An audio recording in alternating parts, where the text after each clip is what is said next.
Good morning, mayam. Ngasi ako'y hinjang leba chatluge. Hinjang leba chatringay. Come on, let's go. 1, 2, and wah. So ang slime pull ko yung chatlang music.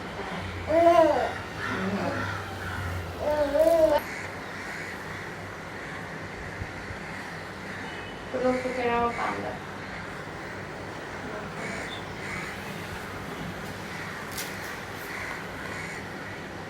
Rồi. Pictures go. Come, let's go. Cây coi. Taashi cây coi. Rồi phải chạy ra xe. Ako'y xe 4th floor da lay. Ariba building sina lay sina kanay mawahele 1 BHK o zero so Bombay tadi haujikandi 1 BHK se box dumai loi saba hore yum se structure se fazade aduna Bombay da lay tadi yum se Amazon kya okay yum se ariba da laiba ko ariba da lairaga yum se achauba thiba sine hena nuai duna tadi kem kan let top da laiba se kano yaute habdi nuai te to kasin to was hakchang sajene ado aidi nuai ado mayam di 4th floor da lai ka buai kholen ka buai di la no na hai yeah Injang lady stays down.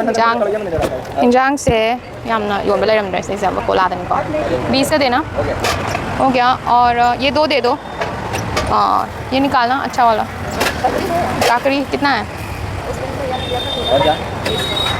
और 2 capsicum देना छोटा ज़्यादा बड़ा नहीं बस इडली हाँ दे लेना सब्जी कुछ पत्ता नहीं है ना दो नहीं दो नहीं मत दो अभी खाया बीटरूट भी नहीं है ना ठीक है वहाँ से ले लेंगे ठीक है हो गया कितना हो गया टमाटर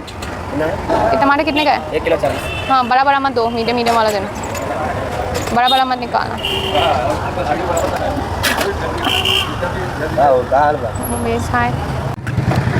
बॉम्बे की टारकोला है देखो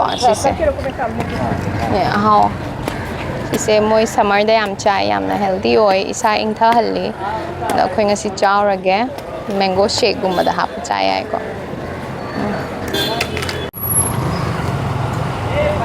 सी मनुंगी से लौथो सादवेने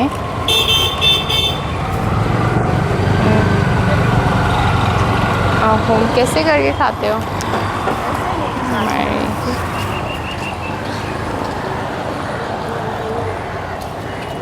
तो अमेरिका की मथेल ना थोपदो तो मरी मथेल मरेन मथी चखुंगी मपुनी से होजि बॉम्बे दा मा मखन मखन मी अफा अफा मैम चाक थोंगी अदो आई दोम आई मासीनी कोई दोम चाने अदो मा पोचे पोरप मणिपुर दा अदो लौ लाइने दो चलगे कोन इंटरव्यू लौ लाके नंगी बाय आई हुजे angang tumgre pung tara mathoi tadure ado ai angang tumingai da hakchang happetang shor sana hoge ko shor sana ba sem na darka tai happetang shor sana hoge ru samai thaba loi re angang duga ai usik shor sana rani angang chen ba sisu thak apani isai matam phangde do isai matam adum lokthok tabati yade ko na I was like, sure, I put Sanaraga yoga. I put toge. I'm sorry, Bombay is a kusam, and I was like, excuse me. Excuse me.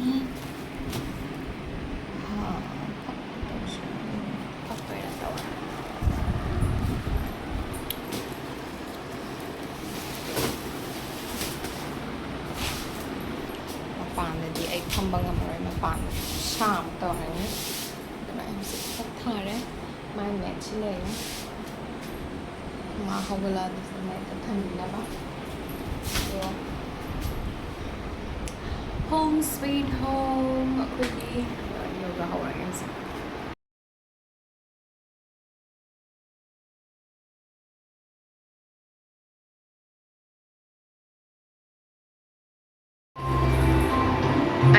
I hujik yoga loire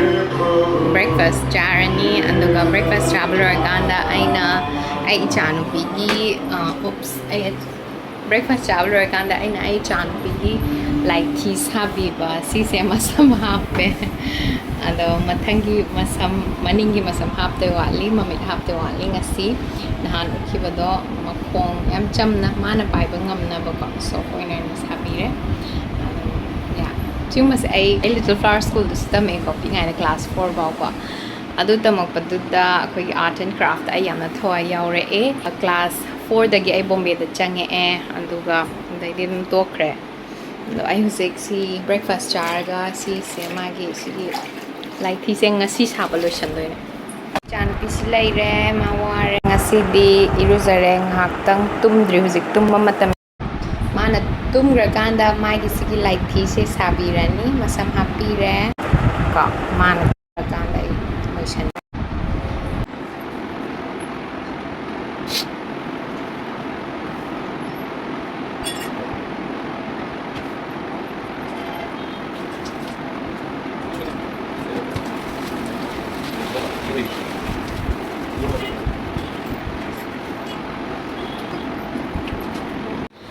Nasidagi ay ichanupi da hidak ama pisaba hawdore magi homeopathy medicine ko magi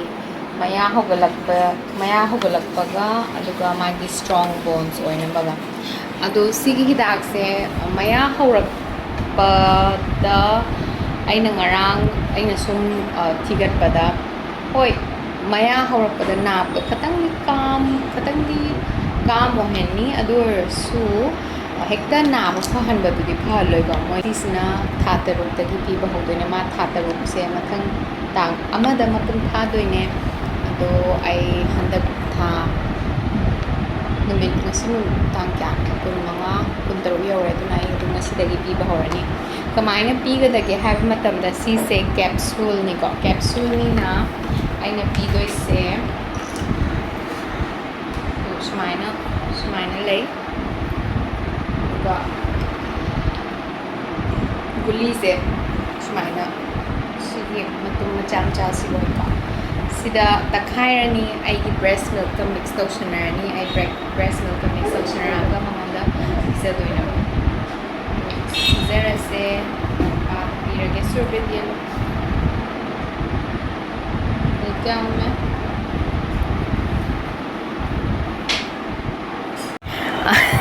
Sige to, si hidak se takhairaga aigi breast milk ka mix tausanarni aduga sigi tengot macha sina aigi inempokna ai chagi pibne mana seasonaramba piingai mana piingai da aduga ai inempokki mamana su seasonaramba ko piingai da chandi aseng bane ado si se yam nungsi moi gi di yamna chiction na thamme pot sing se ado akhoi gi su dum thammi ko ai di yam chiction na thamba pam jai pot se ado chikha di ko e do reso yam nungsi music breast milk ka mix tausanarni aduga maya da inchalaga natraga khutna tapna bibi ba ma tawarni breast milk to si hape aduga khutna sumaina ai mix tausanarage mag dissolve tawre fully dissolved mix tausanarni aduga mapa nana inbigera you want to give her my hands it's dissolved fully tashu hidak cha se shakan na ba strong oina ba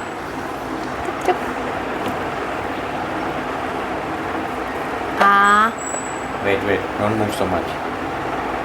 antara budu चुप ज़्यादा milk हो गया कल कम करना it's okay but she's drinking from here Haura yum away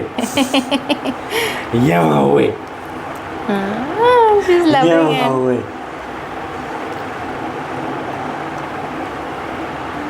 Can I have Dudu from here Yamawe. Yay! Finished. Chatu kay malway na magramya mo eh, Jas. She's their daddy when she was tiny like you. दादी का भी था ना ये दादी की mummy का भी थी ना Yeah, और something like yeah old Very old. yeah So daddy gave it for you. Taashi Happy? happy दादी को फोन करके बता दो खुश हो जाएगी ये ngasi kaya loisanba ngamde na angang lusenabnina ay pra loisanba ngamde but yeah masam panbili kan na husik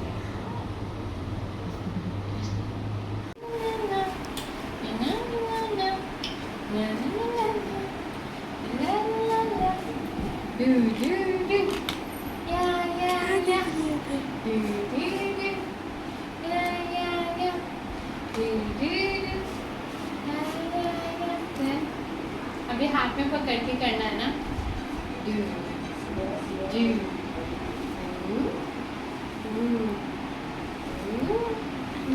अभी नहीं Taashi basta so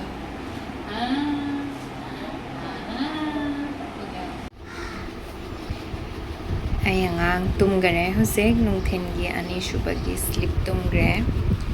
aina chakhum da lairi khoi chakhum macha se chakcha doi tauri ma su cheng cha de milat chai wo yeram pa ma ayuk ta de chai se aigi nanaw macha se tummo yadre aduna upai leite mamanda mapanda puthoge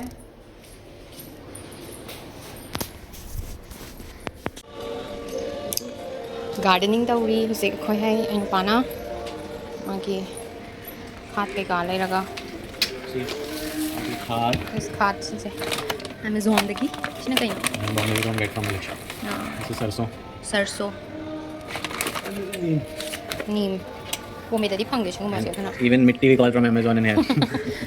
लाई बाग पाव Amazon दगी कौवे Mitti में Amazon जाती है. आई जान pizza लाई री मा Nice that pump gige na nuga ngangi like TCM ge na thangane nai seeking chili se thare do haurak traba ngai si ko angang macha oiri moi haurak agadi yam phani haurak traga su kem ta kai de do haurak pa ngai se mayam aduga hanadi aigi yu manung da plants mayam thambane ba angang lakpadagi sangdraba do hujik ai nupasina amuk newly plant mayam amuk thamsena khoi hainare ado si gg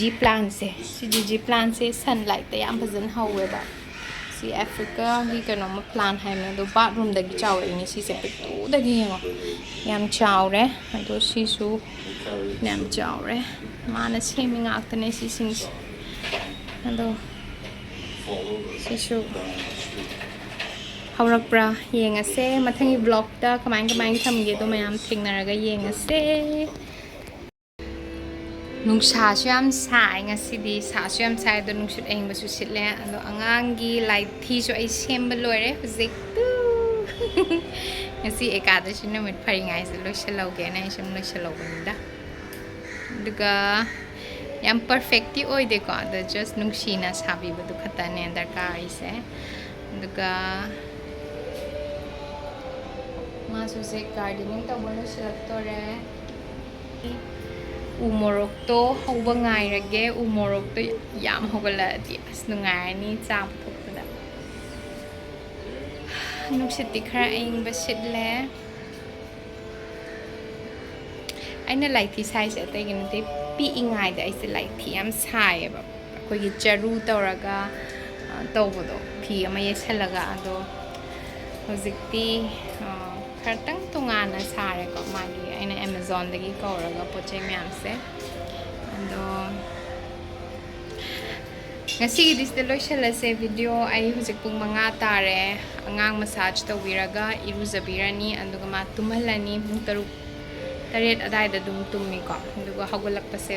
ꯃꯥꯅ ꯇꯨꯝꯃꯁꯨ ꯌꯥꯝ ꯀꯟꯅ ꯑꯍꯤꯡꯗ ꯍꯧꯒꯠꯂꯛꯇ꯭ꯔꯤꯁꯦ ꯑꯇꯩ ꯅꯠꯇꯦꯀꯣ ꯑꯩꯒꯁꯨ ꯇꯨꯃꯤꯟꯅꯔꯦ ꯀꯣ ꯁ꯭ꯂꯤꯞꯄꯤꯡꯒꯤ ꯌꯥꯝꯅ ꯀꯥꯟꯅꯕ ꯑꯃꯁꯨ ꯂꯩ ꯑꯗꯨꯒ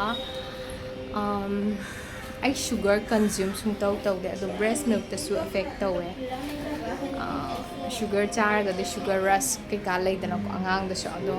ꯑꯩ ꯏꯆꯥꯗꯗꯤ ꯂꯩꯇ꯭ꯔꯦ ꯇꯆ ꯋꯨꯠ ꯉꯁꯤ ꯐꯥꯎꯕ ꯑꯗꯣ ꯋꯥꯟꯁ ꯑꯃꯨꯛꯈꯛꯇꯪ ꯑꯩ ꯁꯨꯒꯔ ꯆꯥꯒꯤꯀꯣ ꯑꯥꯏꯁ ꯀ꯭ꯔꯤꯝ ꯑꯗꯨꯒ ꯑꯍꯤꯡꯗ ꯃꯥ ꯍꯧꯒꯠꯂꯛꯑꯦ ꯑꯗꯨ ꯅꯨꯃꯤꯠꯇꯒꯤ ꯑꯩ ꯁꯨꯒꯔ ꯆꯥꯔꯣꯏꯅ ꯈꯟꯈ꯭ರೆ ꯍꯥꯟꯅꯗꯩꯁꯨ ꯆꯥꯔꯛꯇꯦ ꯑꯗꯨꯒ ꯅꯣꯡꯃ ꯈꯛꯇꯪ ꯆꯥꯕꯗꯣ ꯑꯗꯨꯝꯕꯗ ꯑꯗꯨꯅ ꯂꯛꯀꯤ ꯑꯣꯏꯀꯣ ꯇꯆ ꯋꯨꯠ ꯑꯗꯣ ꯍꯧꯖꯤꯛ ꯃꯥ ꯏꯔꯨꯖꯕꯤꯔꯒ ꯇꯨꯝꯍꯜꯂꯅꯤ ꯑꯗꯨꯒ ꯍꯌꯦꯡ ꯑꯃꯨꯛ ꯊꯦꯡꯅꯔꯁꯦ ꯃꯌꯥꯝ ꯉꯁꯤꯒꯤꯗꯤ ꯂꯣꯏꯁꯤꯜꯂꯁꯦ ꯑꯩꯒꯤ ꯚꯤꯗꯤꯑꯣꯁꯦ ꯃꯊꯪꯒꯤ ꯚꯤꯗꯤꯑꯣꯗ ꯎ ꯃꯣꯔꯣꯛ ꯍꯧꯔꯛꯄ ꯉꯥꯏꯃꯤꯟꯅꯁꯦ ꯑꯗꯨꯒ ꯁꯕꯁꯀ꯭ꯔꯥꯏꯕ ꯇꯧꯕ ꯀꯥꯎꯒꯅꯣ ꯂꯥꯏꯛꯁꯨ ꯇꯧꯕꯤꯌꯣ ꯀꯣꯃꯦꯟꯠ ꯑꯦꯅꯤ ꯀ꯭ꯋꯦꯁꯟꯁ ꯂꯩꯔꯁꯨ ꯑꯗꯨꯝ ꯍꯪꯉꯧꯀꯣ ꯕꯣꯝꯕꯦ ꯂꯥꯏꯐ ꯕꯦꯕꯤ ꯔꯣꯁꯀꯤ ꯋꯥꯔꯤ ꯑꯗꯣ ꯂꯣꯏꯔꯦ ꯉꯁꯤꯒꯤꯗꯤ ꯁꯤꯗꯩꯁꯤꯗ ꯁꯔꯕꯤꯠ ꯕꯥꯏ ꯕꯥꯏ ꯕꯥꯏ ꯕꯥꯏ ꯑꯩ ꯆꯥ ꯃꯅꯨꯡ ꯄꯨꯁꯟꯈꯔꯦ